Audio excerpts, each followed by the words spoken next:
Welcome to the Deep Dive, where we go beyond the surface. We're here to bring you the most compelling insights from the stories and innovations shaping our world. That's right. Today, we're diving into the incredibly dynamic realm of ride-hailing services. We're focusing our lens specifically on a significant global player known as TaxiF. Mm-hmm. I mean, these apps have just fundamentally transformed how so many of us navigate our daily lives, right? Absolutely. Whether it's routine or something special. Exactly. A spontaneous trip across town, getting to that crucial business meeting, or, making it to the airport for a well-deserved escape. We're not just going to skim the surface here. We really want to peel back the layers. Okay, let's unpack this. Our mission for you, our listener, is to truly understand how a service like TaxiF operates. We want to look at it from both the passenger's and the driver's vantage points. Yeah, both sides of the coin. We'll unpack the underlying tech, the sort of nuanced features that make it tick, and explore what defines it as, hopefully, a reliable, affordable, and safe option for transportation globally. And that's really the core of it, isn't it? We're looking at this intricate dance between technology, logistics, and crucially, the user experience. That blend really forms the backbone of modern ride-hailing. Right. And TaxiF offers a particularly compelling case study here, especially with its explicit focus on connecting passengers only with certified and licensed drivers. That's across its pretty extensive global operations. It's more than just, summoning a car. It's not just push a button, car arrives. Exactly. It's about engineering trust and efficiency on a massive scale. Okay, so let's kick things off with that fundamental question. What exactly is TaxiF? I mean, on the surface, it's pretty clear. A ride-hailing and transportation service app. You open it, you book a ride. Simple, right? It seems simple. But its identity is truly global. It's designed to seamlessly connect users like you with available drivers for, all kinds of journeys. Quick local hops, those really crucial airport transfers. Love it. And the company makes a very clear promise. Safety.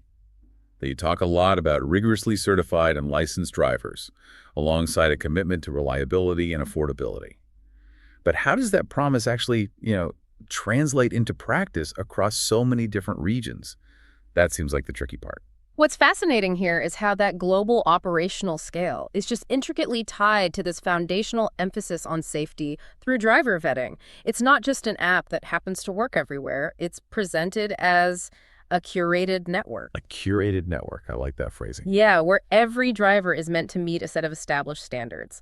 That phrase certified and licensed isn't just like regulatory jargon. It's intended as the bedrock for building trust in a service that, at its heart, connects strangers. Which is still a weird concept if you think about it too much. It is. So in many ways, it's TaxiF's initial handshake, a promise that the person behind the wheel has met specific professional and legal requirements. And that's absolutely vital for user confidence, especially in diverse global markets. That idea of a curated network is really powerful, especially when you think about the sheer number of interactions happening every single day. Okay, so let's put ourselves in the passenger's shoes for a moment. Imagine you're in a new city, maybe, or perhaps just running a little lead for dinner. What's that sequence like? From the moment you decide, okay, I need a taxi for. Right. How does it actually work? It all begins, of course, with requesting a ride. You open the app, it instantly recognizes your current location, usually, hopefully. Using your phone's GPS. And then you simply tell it where you want to go.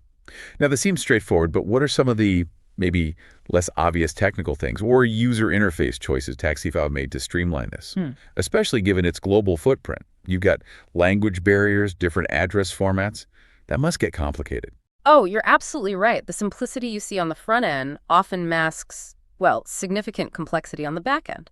For a global app, ease of input is just paramount. TaxiF, like its competitors, invests heavily in robust mapping and location services.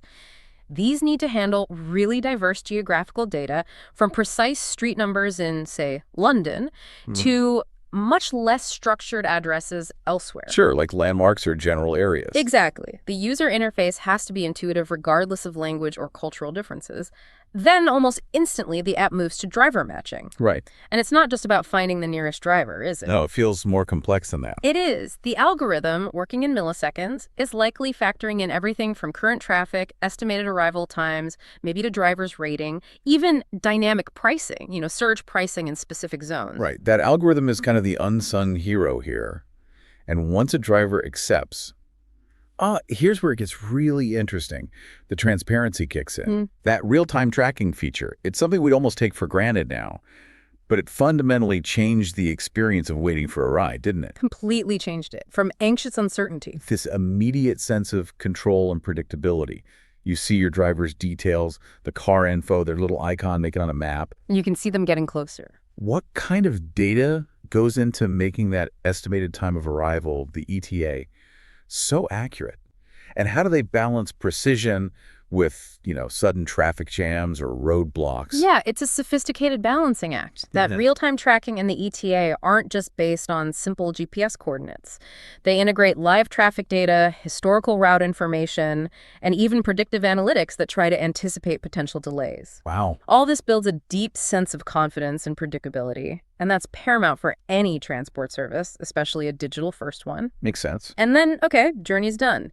You arrive at the payment and rating stage. The app seamlessly calculates the fare, handles the in-app payment or cash, sometimes, and then prompts both you and the driver to rate each other.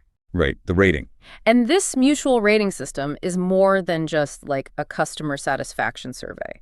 If we connect this to the bigger picture, it's a critical feedback loop. It essentially makes service quality a shared responsibility. That's a powerful point, shared responsibility. It gives both sides a stake in the experience. Exactly. It's how the network, ideally, continually self-regulates and maintains its standards. Okay, building on that, let's zoom in on the specific key features designed to make your experience as the passenger as smooth and, frankly, reassuring as possible. We've touched on easy booking, but it's worth saying again how crucial that user-friendly interface is. Confirming pickup and drop-off without fuss. Especially when you're in a hurry. Totally. Simplicity is king.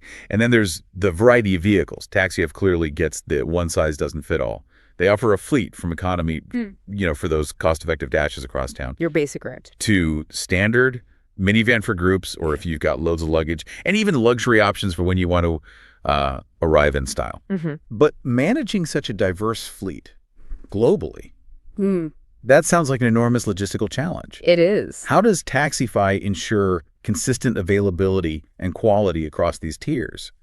And in different markets where vehicle standards and even what people prefer can vary wildly. It absolutely presents huge challenges. The sheer operational complexity of maintaining distinct vehicle categories, ensuring their availability across cities, sometimes with vastly different local regulations and vehicle standards. It's immense. Yeah, but It requires really sophisticated demand forecasting and a robust driver acquisition strategy that's tailored to each specific market. This whole suite of features works together. It addresses common passenger anxieties by offering choice, like the vehicle types, Right. certainty through that real-time tracking we talked about, and a strong sense of security via transparent driver information. seeing the driver's name and photo, the car model. Precisely. These aren't just conveniences, they're strategic differentiators. And for a global operation, in-app payments with multiple options are vital. You mentioned cash, card, even bonuses sometimes. Right. That caters to varying local financial habits and user preferences, which can be surprisingly diverse around the world. It's about flexibility for the user. This raises an important question about how these features cumulatively create a sense of control and empowerment for the user. That's a huge part of the appeal of ride-hailing. That's a fascinating insight into the logistical tightrope they have to walk, empowering the user, giving you control. But okay, it's not just about the passenger. Let's shift gears. Let's consider the other side of this complex ecosystem. What makes TaxiF an attractive platform for drivers? Good question, because without drivers. There's no service. It just doesn't function. Yeah. One of the biggest appeals, pretty clearly, is flexible work. The ability to work on their own schedule, set their own hours, no traditional boss, no office. That's a massive draw for anyone seeking autonomy, isn't it? Huge. It's been a major disruptor. And beyond just flexibility, they offer what they call smart earning tools. So where the tech gets really clever, I think. There's this feature within the app called a heat map. Can you explain that? Imagine a real-time map of your city, right? And certain areas light up, showing where demand for rides is currently surging. How dynamic is this heat map, really? What kind of data is flowing into it? And how does it genuinely help drivers optimize their earnings by going where they're most needed? Well, the flexible work model itself has fundamentally shaken up traditional employment, offering that autonomy people value, whether it's for side income or a main job. And what's fascinating here is The heat map functionality. It's absolutely central to optimizing that flexibility. Yeah. It's far more than just a simple visual guide.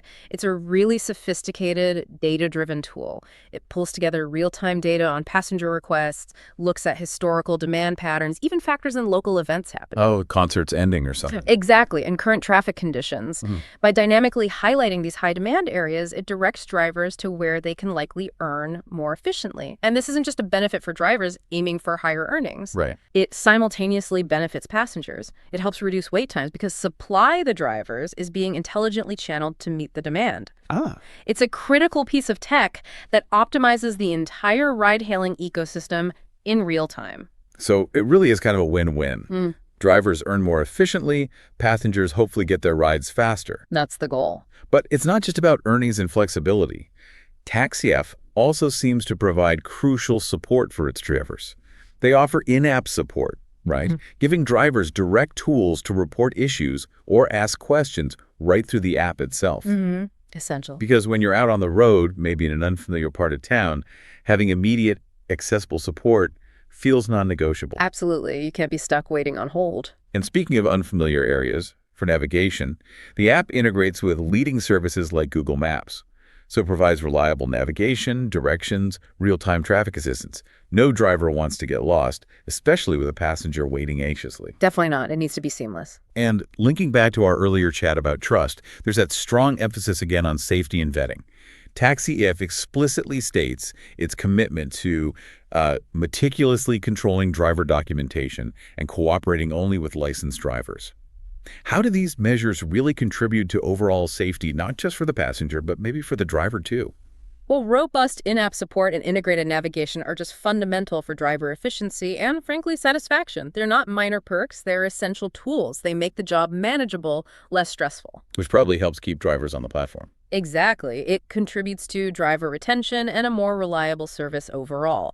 Now, when we talk about safety and vetting, it's ideally a continuous process. It should go beyond just checking that initial license. Right, not just a one-time check. It should include things like background checks, maybe vehicle inspections, ongoing monitoring to ensure compliance. And if we connect this to the bigger picture, these stringent safety measures for drivers directly contribute to the safety assurance for passengers. It completes that vital circle of trust we talked about at the beginning. Yeah. A well-supported, well-informed, and thoroughly vetted driver truly underpins the safety for everyone involved in the ecosystem. And ecosystem really feels like the right word there. Because when you pull back and look at all these moving parts, passenger experience, driver support, the tech, it's clear TaxiF is trying to be more than just an app, isn't it?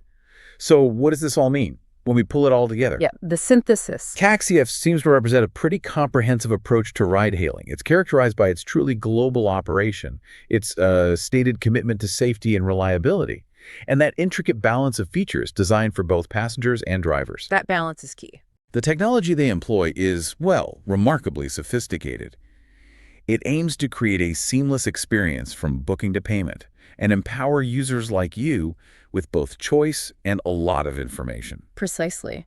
TaxiF embodies a, I'd say, very well-structured approach to on-demand transportation. It really is where user convenience, driver flexibility, and that advanced tech infrastructure converge. They aim to create a highly functional and efficient service. Every specific feature we've unpacked today. Yeah, like the vehicle variety or the heat map. Exactly. From the vehicle types catering to diverse needs to the smart earning tools like the heat map optimizing routes. They're not isolated elements. They are all integral cogs in a larger symbiotic system. It's meticulously designed, or aims to be, for overall efficiency and mutual satisfaction. A symbiotic system. It's like a continuous feedback loop, ideally constantly adapting and refining the experience for everyone involved. And there you have it, a full deep dive into the world of TaxiF. It's really fascinating how much thought, technology, and, frankly, logistical planning goes into making these services run so smoothly day to day. It's quite an operation. From that dynamic heat map, intelligently guiding drivers, to the sheer variety of vehicle options you might have at your fingertips, it's clear this platform has that dual focus, making rides easy, predictable, affordable for you, the passenger, and providing flexible, potentially efficient earning opportunities for its drivers. Indeed. And considering how deeply integrated these services are becoming, just part of the fabric of urban life, Think about this for a moment. That mutual rating system, which seems so simple on the surface, 5 stars, maybe a quick comment. Yeah, we do it almost automatically sometimes. Right. But it continuously shapes the dynamics of trust and service quality in essentially a form of public transportation. Every single ride becomes this micro-transaction of reputation. Huh. A microtransaction of reputation. Yeah.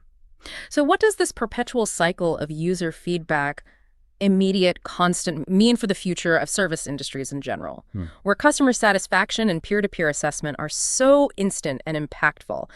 It's a question that really goes far beyond just getting from point A to point B, doesn't it? Absolutely. That is an interesting thought to leave you all with. Thank you so much for joining us on this deep dive. Next time you interact with a ride-hailing service, any of them really, perhaps will consider these layers, appreciate the intricate, ever-evolving systems at play behind every single tap on your screen. We'll catch you on the next deep dive.